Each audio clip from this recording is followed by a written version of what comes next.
Hi gals, welcome back to another episode of Zero Waste Closet. So this week I am offering you the Savvy Gals Guide to Consignment. And there's a reason for this. You know, a lot of you have consigned before, but you know what? I want to make the whole process a lot of fun for you. I want to make it really successful for you and very intentional. So we're going to look at some really good tips for being a consigner, that is bringing your clothes to us or frankly to any consignment shop. And then we're also going to look at the other side of the equation, because most of you live on both ends of this equation. You also like to shop secondhand, and I'm going to offer you some of my minimalist stylist tips for being a really good consignment shopper and really enhancing your closet with the process of secondhand shopping versus cluttering your closet and draining your budget. So let's start with how to consign. So gals, you know, like I said, this is not just about consigning here at Chill Boutique, although of course I would love it if we're your first stop along the way, but this really just goes for consigning in general. And you know, number one, first and foremost, know the policies of the store that you're consigning with. This is really important, and I have to tell you that this has happened to me, especially when I was beginning to consign. I wouldn't necessarily look them up online. I would just show up, and then come to find out they only take things if they're hung and steamed, or they only take a certain number of items. So do your research first. So I'm gonna just post here very general picture of what our consignment policies are, and then if you want to get more in depth, then please definitely take a moment before coming over to go onto chillconsignment.com. I will put a link in the description box below, and trust me, this will save you time, because as you're going through your closet, you'll know exactly the kind of things we're looking for and what we'll take. Okay, a second important, but I think often overlooked tip, just a strategy for getting more of your items to be accepted by who you're taking them to, is to really know the style, aesthetic of the store that you're consigning with. Know the demographic that that store is catering to. So let me give you a perfect example. One time I remember taking a bunch of my own stuff, and I am middle-aged, down to a consignment shop, a popular one, down in the College area of Tempe, Arizona. And if you're from here, you know where I'm talking about probably. And you know, they rejected a lot of my items, and my items were good. So on the inside, I was like, what's up? What gives? I can't believe they didn't take this. But the reality is, their demographic, the people shopping at that store, is a much younger, college-age demographic. And my style, my more, I guess, mature styles just did not resonate with them. So be really clear on who you're consigning with, and just take the time to pick out the things that you think are going to be best received. Okay, I know this one probably seems extremely obvious, but be really mindful of the condition of the items that you're bringing to consign. You want them to be in good shape, not things that are like pilling or that have holes. Look out for little stains, because I will tell you, even on my end, as I've begun doing this, you know, I will usually reject something that has stains on it, because I know my customers just won't buy it. It doesn't matter how good the price is. Most people want something that looks like it's in pretty good condition. So just be mindful of that. And you know, also, I'm okay if things are not hung. We're very chill here in accordance with our name. But at the same time, if something is nicely pressed, if it is not full of wrinkles, I am probably more likely to look on that item with favor. So just be mindful of that. This is all about sticking to the guidelines. Make sure that you adhere to the guidelines about the quantity of things that you're bringing. I will tell you that if you bring, like for us, it's between 20 and 25 items that we're able to look through at a time. If you bring a lot more than that, we're probably gonna say, you know, we just can't look through all of it. And then you will have kind of wasted the energy bringing all of it out of the car, and then I have to drag it back another time. And if I have too much to look at, I get in a hurry. So if you give me less to look at, I'm more likely to take my time with each piece and really appreciate the things about it that are awesome, and frankly, probably more likely to accept those items. Okay, so this is kind of about knowing the store that you're consigning with, but for us, the more unique your items, frankly, probably the more likely they are to be accepted here. You know, we are in a boutique setting. We're not a gigantic consignment store. So we have lots of basics, and if I get lots of basics, chances are I probably just don't need more of that. So if you've got some really unique pieces, make sure to save those for us. And I'm just telling you in general, I think this is true kind of across the board with consignment stores. You know, it's always good to have basics on hand, but if you bring me something that is unusual or vintage or just fun and funky and really stands out, I'm more likely to take it. And this last little tidbit is probably pretty obvious to most of you, but if you have items in your closet that you're ready to let go of, and I know it can be hard, where the tag is still on, you've never worn it, maybe you're having some guilt that you've never worn it and the tag is still on, but I think most of us have been there, and most of us get to the point where we're ready to just say farewell. Make sure to leave those tags on. It really helps me when it comes to pricing. If that tag is on, I'm more likely to kind of adhere to, you know, I'll know at least what you paid for that item. At least I'll know the starting value. And, you know, I of course do my research where I can, but it always helps when the tag is on. And then I leave those tags on because it also really inspires the shopper, because a lot of people are like, wow, what a score. This is brand new. It's never even been worn. So make sure not to cut those tags off if they're already on there. Okay, now let's get to some of the really fun stuff. Let's talk about shopping consignment. Girls, I just honestly cannot tell you how much I love to shop secondhand. It is so much fun.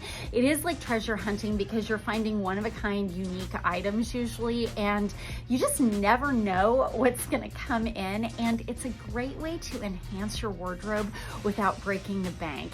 And I also just think you're supporting sustainable fashion. You're supporting just a more eco-friendly approach to fashion, where you're not constantly demanding that new things be produced and that resources be used to create new things when the world is already overfull of fashion.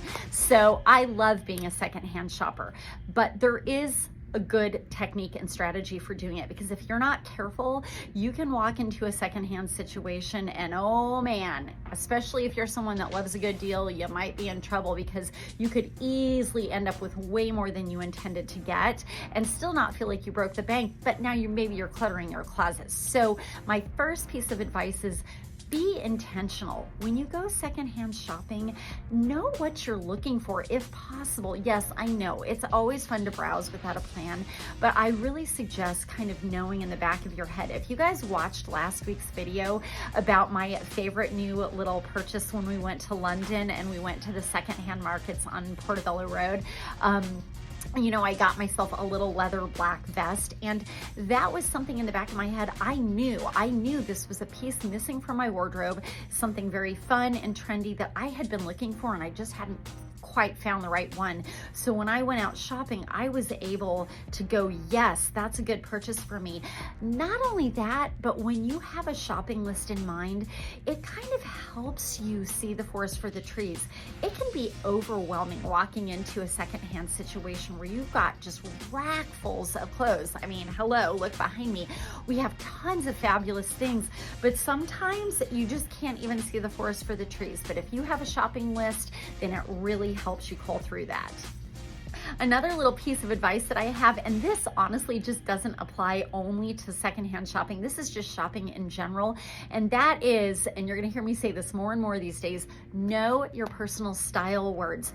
Know your own style, because it is so easy, especially with secondhand, to get pulled into something that is just so cool and so unique, and you've never seen anything like that. And if you're not careful, one, if you don't have your shopping list, but two, if you don't know your personal style words, you you might get home and go, oh my gosh, what was I thinking? This is not me at all. And then it's final sale, you can't return it. So know your style words, and you guys know what mine are. Sexy, edgy, smart.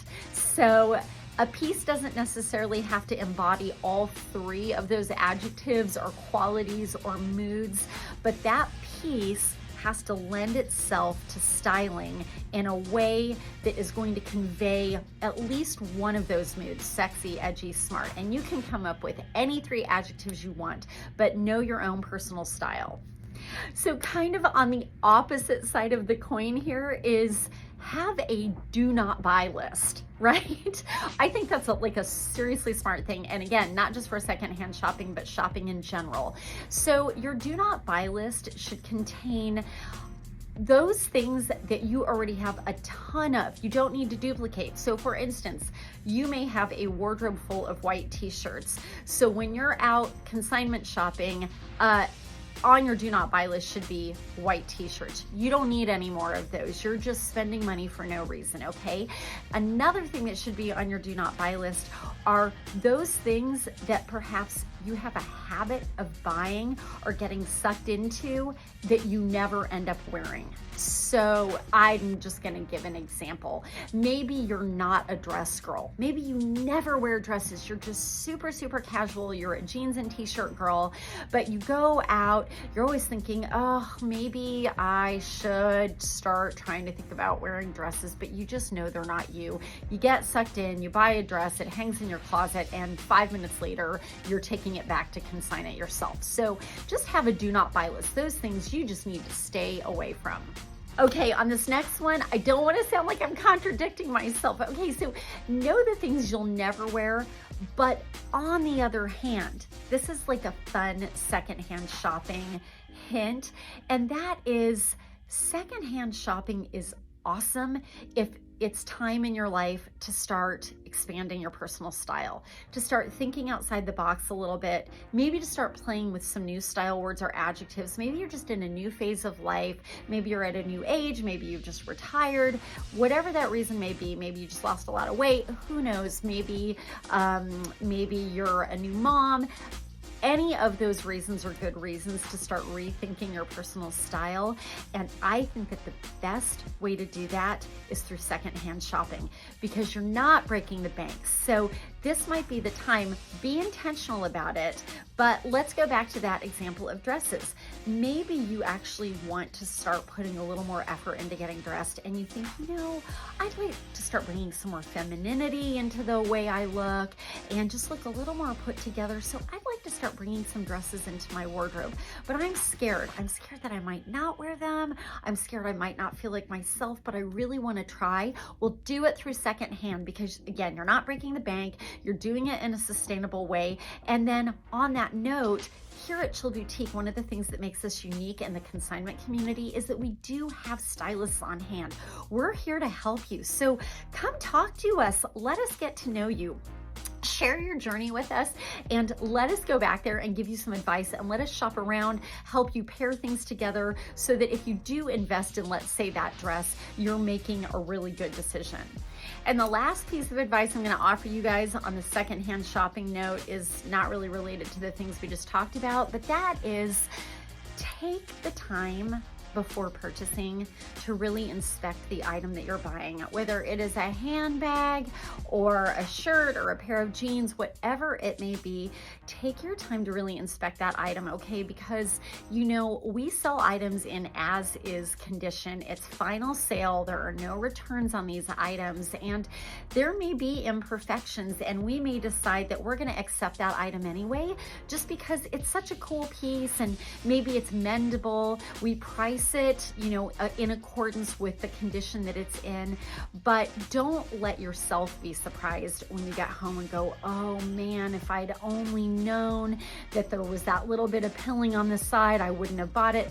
Make sure you take the time, okay? And just like I said, when you're consigning with us, take the time to look at your items before you bring them over. Sometimes we miss these things as we're going through. We do our best, but as a shopper, make sure you take your time on your end to give it a good inspection. Gals, I hope this inspired you to get out to the secondhand market. Come visit us here at Chill Boutique. We're so excited to share with you this perfect blend that we now have of the retail, like our Brighton, like our Tees by Tina, all of our brand new shoes, with this absolutely beautiful menagerie, really, of secondhand clothing, shoes, handbags, accessories, and so much more. If you guys have any questions, if you need help with anything, feel free to send me an email to lisa@shopchillstyle.com. I will put shopping links in the description box below to both Chill Boutique and to our consignment, because our consignment is a separate website and we also have consignment shopping online. We're trying to add more and more as we go as an online option, and you can designate it for in-store pickup, or if you live at a distance, you can order it and we'll ship it to you. If you guys liked this week's video, please make sure to give it a thumbs up. That always helps this channel so much. And if you haven't already, make sure to jump on and subscribe here to Zero Waste Closet, and that way you guys get notifications whenever we come out with new videos, or whenever I come out with new videos. All right, gals, I'll look forward to seeing you hopefully in store very soon. Take care and have a great week.